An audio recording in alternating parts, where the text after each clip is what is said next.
The world is really trying to make sense of this dramatic and frankly unprecedented military action taken by the United States.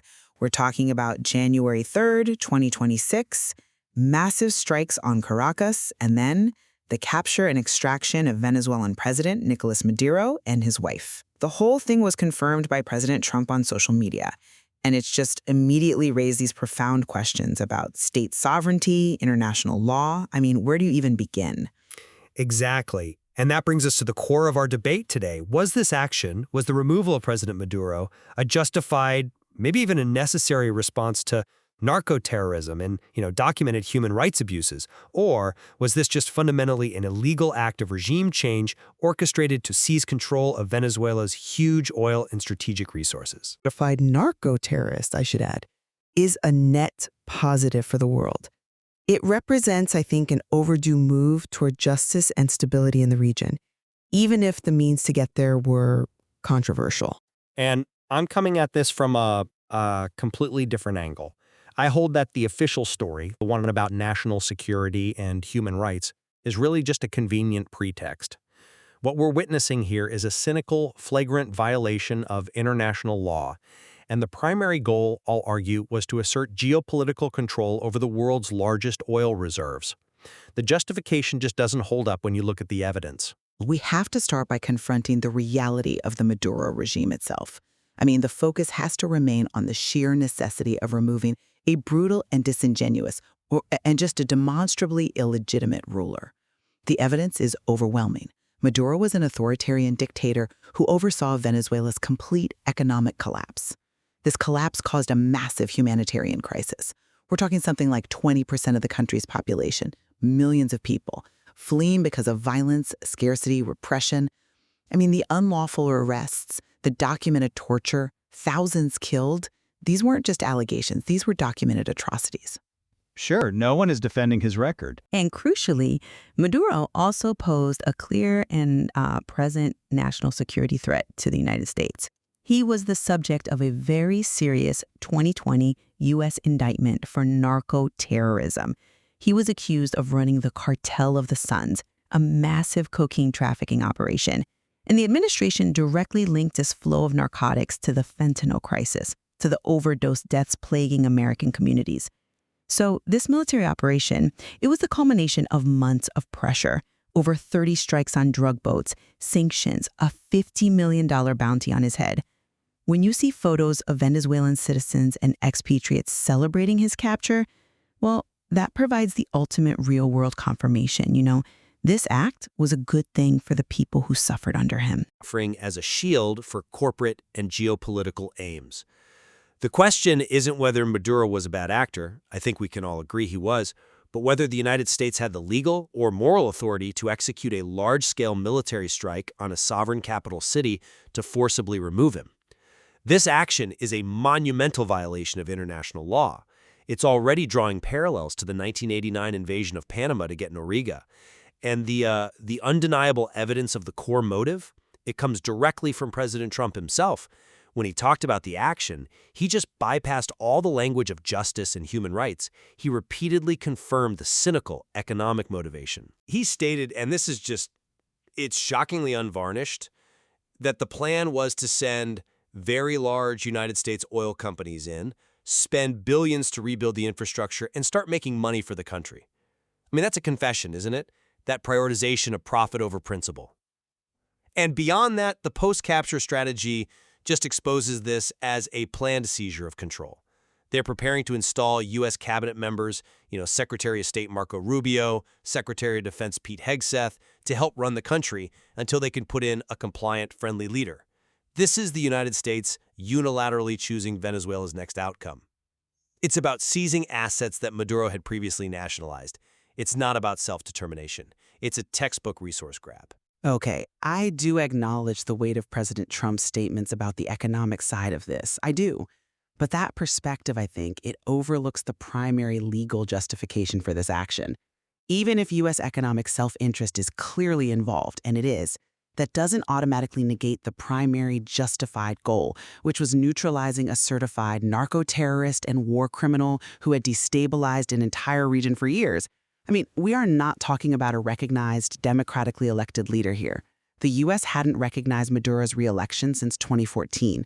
The U.S. Attorney General stated, explicitly, that Maduro would face the full wrath of American justice for that 2020 indictment. The economic return that might follow, the potential for U.S. companies to recover assets that were expropriated, legally seized years ago, that's a secondary opportunistic consequence of what the administration framed as a legitimate, high-stakes law enforcement action. And what's more, the strikes were presented to Congress as necessary for self-defense. Senator Mike Lee confirmed the administration justified the use of force as necessary to protect U.S. personnel who were on the ground executing the arrest warrant. That legal maneuver, it shifts the action from being an unauthorized regime change to an act of self-defense. You can't just ignore that core legal premise simply because the administration also talked about oil later on. But that legal premise is it's threadbare when you look to get a scale of the response. I mean, they had a $50 million bounty on his head for 4 years. If the goal was simply law enforcement, you do not conduct a large-scale aerial bombing campaign on a capital city. That raises massive active war concerns worldwide. And then to immediately pivot your victory speech to U.S. corporate profits, the sheer audacity of the president saying, "It is our plan to take over Venezuelan oil," that just reveals the core motive. This was about seizing leverage over the world's largest oil reserves after Maduro had kicked U.S. companies out years ago. You can't just dismiss that economic confession as, mere opportunism. It was the driver. But this is precisely the inherent complexity of international action. Especially when you're dealing with rogue states, there are always layered rationales. The capture and potential trial of a leader indicted for narco-terrorism is a valid high-priority objective. It fundamentally serves U.S. security interests, and that goal, it stands distinct from economic policy. The pursuit of justice, the disruption of a major narcotic supply chain, which is contributing to the fentanyl crisis here, that can't be dismissed just because the outcome also holds long-term financial potential. The administration believed that to truly disrupt the criminal supply chain, they had to take down the top of the hierarchy. And they did that. They accomplished that goal. So let's talk about the cost of that accomplishment too, to global rules of conduct, because this leads directly to the international fallout. This action is not just a localized event. It's fundamentally challenging the established post-war world order. We've heard explicit condemnations from nations worldwide, including regional neighbors like Colombia, and most critically from Russia and China. They are unanimously calling this a direct and severe violation of international law and UN Charter principles. The U.S. is effectively acting as a rogue regime. It's operating outside the very law it claims to uphold.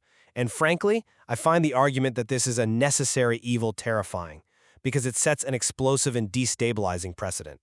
Why should any other nation now honor state sovereignty? China and Russia can now justify their own future invasions using this action as a mirror image defense.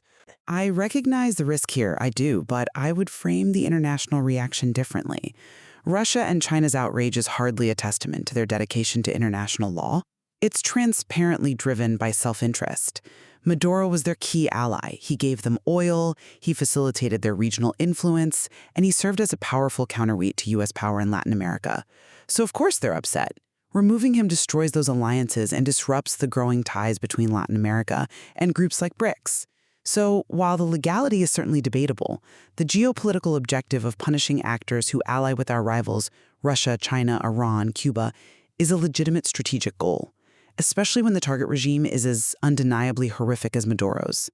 The benefit of his removal arguably outweighs the procedural risk that our adversaries are citing. I mean, the world often becomes safer with one fewer brutal dictator, regardless of who cries foul about sovereignty. Has been set.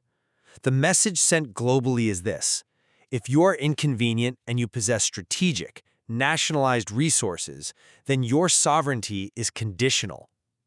If we accept the premise that the ends justify the means when removing dictators, especially when those means involve unilateral military strikes, we grant Moscow and Beijing the exact same license. This is an invitation to escalating global chaos. Well, it is an inconvenient reality, perhaps, that effective geopolitical strategy sometimes requires decisive, if legally ambiguous, action, especially against actors who fundamentally do not respect the rule of law themselves. Maduro was an indicted drug trafficker. We can't let ourselves be paralyzed by a strict standard that actors like Russia and China violate all the time. Okay, let's pivot to the economic incentive itself, because the immediate logic here is, when you look closer, it's actually the weakest part of the entire official story.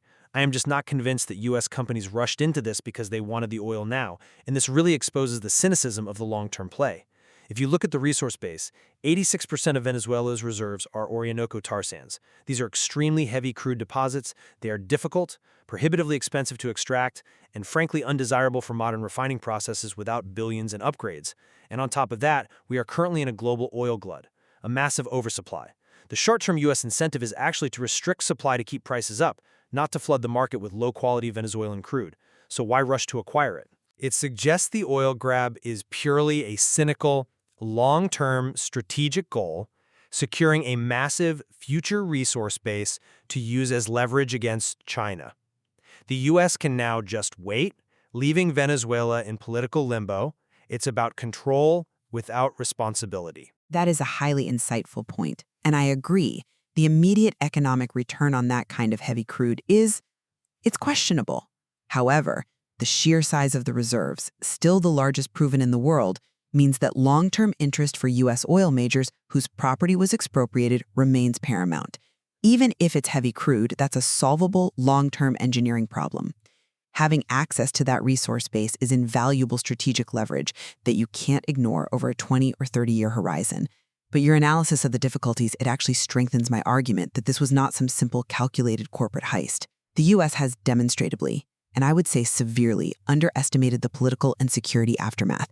They have no articulated, effective plan for actually running the country, even though they vowed to manage the transition.